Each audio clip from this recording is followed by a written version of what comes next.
Eine Frage, die uns erreicht hat, ist, wie man dieses Layout nachbauen kann. Man hat hier ein Bild.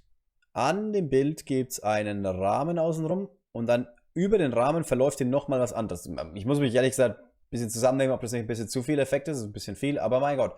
Also wie kriegt man quasi hier so einen kleinen Schatten, der leicht versetzt ist, hinter ein Bild und dazu vielleicht noch zusätzlich diese Outline. Outline nennt man das, also diesen Rahmen, der um das Bild rumhängt. Das geht theoretisch zumindest, relativ einfach. Ich mache mal meine Testumgebung auf. Sind bei BB-Theme eigentlich die Developer-Rechte bei? Ja. Also du kannst halt das Ding weiterverwenden und für Kundenseiten weiterverwenden und so weiter. Okay, hier gehen wir einfach auf eine Seite. Das ist momentan meine Lieblingsspielseite, mit der ich am meisten mache. Dann gehen wir hier mal in die Live-Vorschau. Und ja, ich habe hier sowieso schon ein Bild, also können wir auch gleich dieses Bild nehmen. Ach nee, das ist ein Bild, das im Text drin steht. Naja gut, dann machen wir eine neue Zeile. Zeile, zweigeteilt von mir aus. Da gibt es jetzt ein Image, ein Bild. Dann haben wir jetzt hier irgendein Bild, zum Beispiel das. Und dann gehen wir einfach auf die Einstellungen des Bildes, und zwar unter Design, der zweite Punkt. Und dann gibt es hier Box Shadow.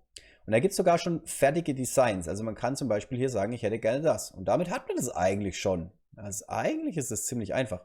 Ihr könnt es dann noch ein bisschen weiter aussteuern. Also ihr könnt es hier weiter raus oder reinfahren lassen. Ja, also können wir hier von mir aus auf 15 gehen. Was wichtig ist, ist, dass die Blur Strength nicht höher wird, weil sonst verwäscht der. Ja, ihr wollt nicht, dass der Box Shadow verwäscht. Der soll ja scharf sein sozusagen.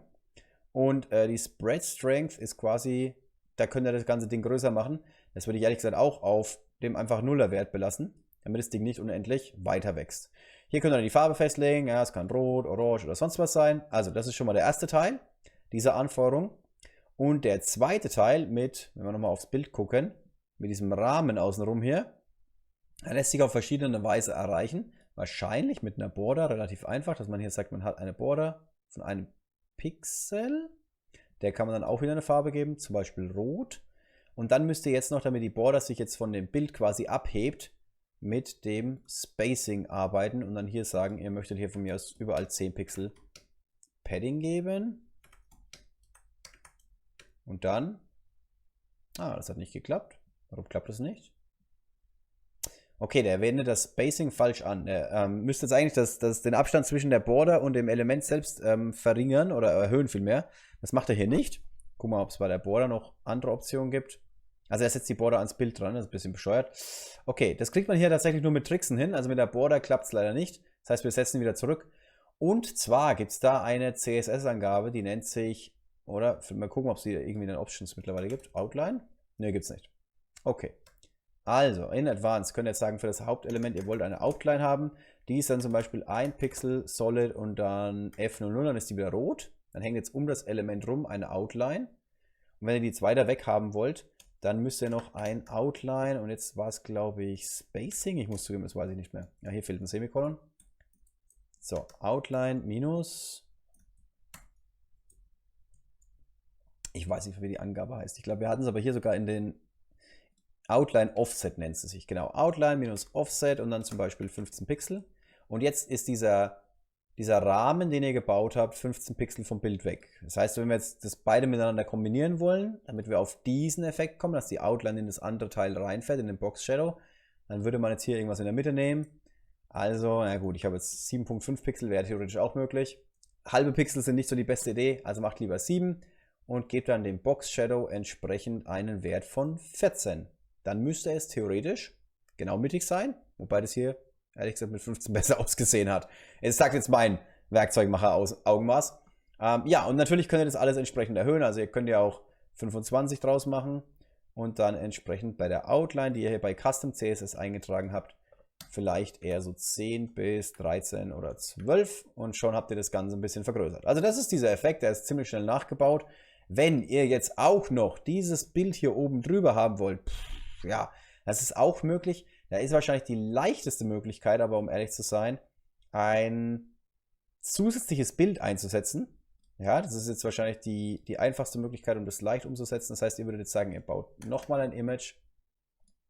Das Image ist dann eben entsprechend, ja, ich habe jetzt hier kein transparentes Bild. Ich nehme jetzt mal mein Logo. Das Logo ist halbwegs transparent.